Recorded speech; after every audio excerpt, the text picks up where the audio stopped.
చూడండి మిత్రులారా, ఇది తాడపత్రిలో ఒక నది నది అండి. ఇది నది అంటే ఈ నది వచ్చి మన హైదరాబాద్కి పోయే నది అంట. అది చాలా పెద్దగా ఉందండి.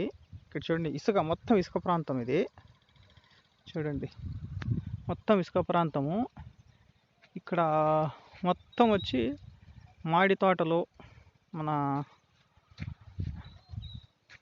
మన సీనాపండు తోటలు అన్నీ. చూడండి, ఇక్కడ ఇసుక ప్రాంతంలో మనకు గవ్వలు ఇలాంటివి. చూడండి, గవ్వలు ఇసుకలో అండి నడిస్తే ఆరోగ్యానికి చాలా మంచిదండి.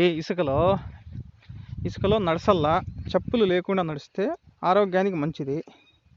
కానీ అప్పుడప్పుడు ఇట్లా ఇసుక ప్రాంతాలకు వస్తూ ఉండాలండి.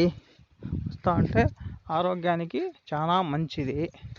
చూడండి మిత్రులారా, తాడిపత్రిలో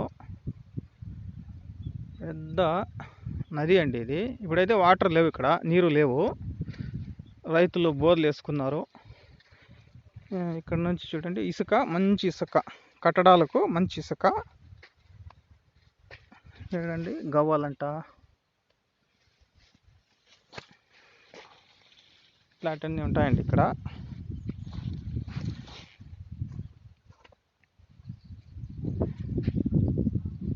చూడండి మిత్రులారా, ఇసుక.